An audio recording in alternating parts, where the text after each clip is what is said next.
Hello everyone, I welcome again to all of you in my BEd tutorial classes success in teaching field. जैसे कि आपको पता है कि हम लोग जो डिस्कस कर रहे हैं वो टीचिंग लर्निंग डिस्कस कर रहे हैं, और इससे पहले जो मैंने आपको पढ़ाया था वो पढ़ाया था कंस्ट्रक्टिविज्म थ्योरी, जिसको क्या बोलते हैं, आपको रचनावाद थ्योरी बोलते हैं। आज जो हम लोग डिस्कस करेंगे learning in school and outside of school. ये आपके सिलेबस में दिया होगा, चाहे कहीं पर भी दिया हो, ये जरूर दिया होगा। तो learning in school and outside of school आप सीखेंगे। उसके अलावा जो है आपके जो पेपर है उसमें दिया होगा फॉर्मल एजुकेशन, इनफॉर्मल एजुकेशन क्या होता है, औपचारिक अनौपचारिक एजुकेशन क्या होता है, उन सारी चीजों को आज हम लोग यहां पर समझेंगे। देखिए, आप जब ये पॉइंट समझते हैं तो इससे पहले मैंने आपको जो डिस्कस किया था वो डिस्कस किया था कंस्ट्रक्टिविज्म, यानी कि कंस्ट्रक्शन थ्योरी, रचनावाद, निर्माणवाद क्या कहते हैं, उसी से कोरिलेट करके इस थ्योरी को अपनाया जाता है, इस कॉन्सेप्ट को समझा जाता है। समझिए इसको पहले अच्छे तरीके से। इसमें दो पॉइंट है, एक पॉइंट है आपका स्कूल, एक पॉइंट है आपका आउटसाइड ऑफ स्कूल। इसमें किस तरीके से एलिमेंट इंक्लूड करके आप अपने आंसर को बहुत इफेक्टिव बना सकते हो, ठीक है, इसको समझो पहले अच्छे तरीके से। देखिए, ये चीज जो होती है, एक तो हम और आप जो है जो नॉलेज सीखते हैं वो तो एक स्कूल में भी सीखते हैं और आउटसाइड और स्कूल भी सीखते हैं। कॉन्सेप्ट अलग था एक, जब ये माना जाता था कि गुरु बिन ज्ञान नहीं, लेकिन आज वो कॉन्सेप्ट नहीं है। आज गुरु बिन ज्ञान लिया जा सकता है, गुरु बिन ज्ञान सीखा जा सकता है। देखिए, इसमें दो पॉइंट होता है। एक होता है आपका स्कूल, यानी कि स्कूल में क्या क्या चीजें आएगा उसको पहले समझ लीजिए, उसको फिर बाद में समझाएंगे। स्कूल में क्या क्या आएगा, जहां पर आप रेगुलर कोर्स कर सकते हो, जहां पर आप फॉर्मल वे में कोई चीज सीख सकते हो, जहां पर आप टाइम लिमिटेशन, करिकुलम, उसके बाद इनसाइड ऑफ स्कूल बहुत सारी चीजें सीख सकते हो।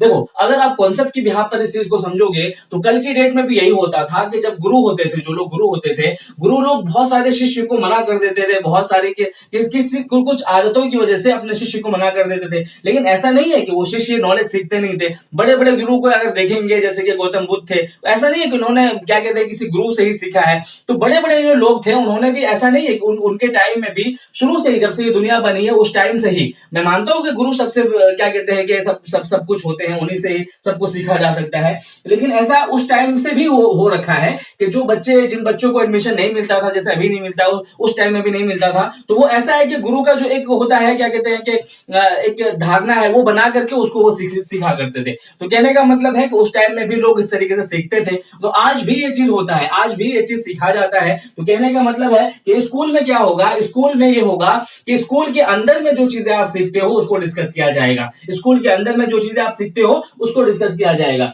और अगर इनको देखेंगे तो इसका जो कॉन्सेप्ट है, इसका कॉन्सेप्ट बहुत पहले से आ रहा है, लेकिन इसको जो है ना, एक नाम है इवान इलिच करके, इवान इलिच नाम है। इन्होंने 1971 यानी कि 1971 में डी स्कूलिंग सोसाइटी लिखा, जबकि उसके बाद में ये थ्योरी बहुत ज्यादा डेवलप हुआ और ये माना जाने लगा कि डी स्कूलिंग भी किया जा सकता है। तो इस दोनों पॉइंट को समझते हैं। सबसे पहले होता है आपका स्कूल। स्कूल में क्या होता है कि स्कूल के रेगुलेशन के अकॉर्डिंग आपको चलना होता है, रूल्स होते हैं, नियम होते हैं, सिलेबस होता है, टाइम होता है, सब कुछ होता है। तो उसमें क्या क्या होगा देखते हैं। पहला पॉइंट होगा, स्कूल में क्या होगा, स्कूल में ये होगा कि आप उसके रेगुलेशन के अकॉर्डिंग चलोगे। रेगुलेशन का मतलब क्या होता है कि वहां पर जिस तरीके से कोर्स कब शुरू होगा, कब एडमिशन होगा, कब पैसे लिए जाएंगे, कब क्लास होगा, कब क्लास खत्म होगा, ये सारी चीजें जो होती है ना, वो एकदम लिमिटेशन, ये सारी चीजें क्या होती है, एकदम पूरी तरीके से रूल रेगुलेशन में चलता है ये, है ना। जबकि अगर इधर देखेंगे, है ना, तो उसमें नहीं चलता है ये, ठीक है। तो ये क्या देख सकते हैं आप, यहाँ पर स्कूल में जो होता है, स्कूल जो होता है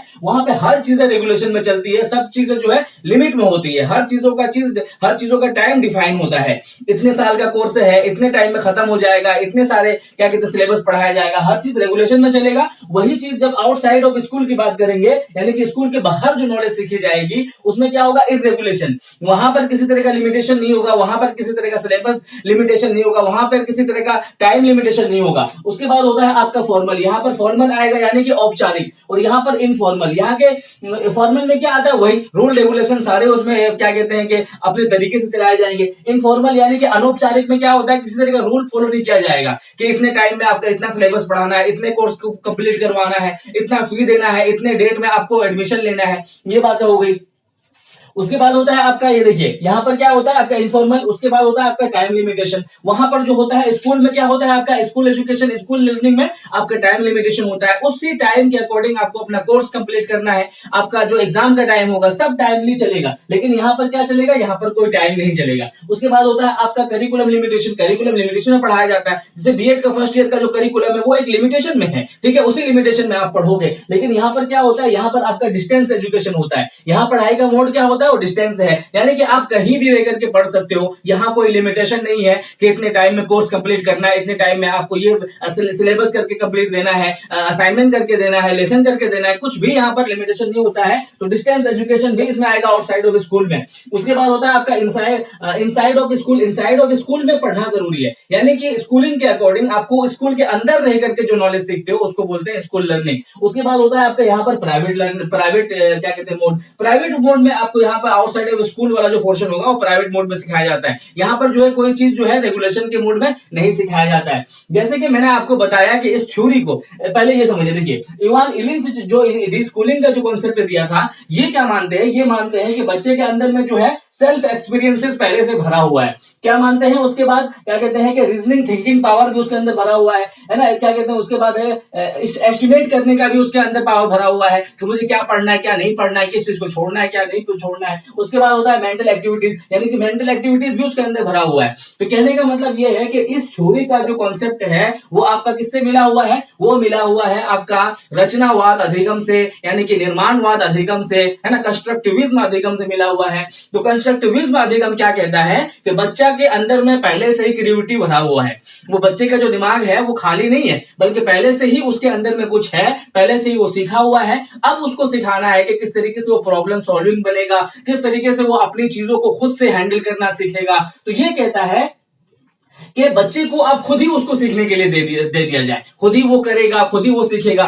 जैसे कि आज की डेट में अगर देखा जाए कि आप अगर जो ये पढ़ रहे हो, मेरे से जो पढ़ रहे हो, ये भी तो आउट ऑफ स्कूल है, यहाँ पर तो कोई लिमिटेशन नहीं है, किसी तरह का सिलेबस, किसी तरह की कोई चीज की कोई बाउंडेशन नहीं है। तो ये आपका आउटसाइड ऑफ स्कूल होगा। तो आउटसाइड ऑफ स्कूल में क्या होता है, यही रचनावाद अधिगम ये कहता है कि बच्चा आउटसाइड ऑफ स्कूल बहुत सारी चीजें सीख सकता है, बहुत सारी चीजें कर सकता है। तो कर सकता है का मतलब क्या है कि आउटसाइड ऑफ स्कूल में बहुत सी बड़ी बड़ी मशीनें होती है, जैसे कि मोबाइल एक मशीन है, प्रोजेक्टर एक मशीन है, उन मशीनों के थ्रू से आप सीखते हो, घर बैठे सीखते हो। तो ये था आपका क्या कि इनसाइड ऑफ स्कूल में क्या होता है, स्कूल के बाउंड्रीज में रह करके, जितने लिमिटेशन में रह करके आपको पढ़ना होता है। आउटसाइड ऑफ स्कूल में डिस्टेंस एजुकेशन आता है, इनफॉर्मल एजुकेशन आता है, प्राइवेट एजुकेशन आता है, ये आप मेरे विधि से जो पढ़ रहे हो ये एजुकेशन आता है। तो ये चीजें आपका inside of school, outside of school होता है। तो ये चीजें आप अपने एग्जाम में लिखेंगे तो ज्यादा इफेक्टिव होगा। Thank you so much video देखने के लिए।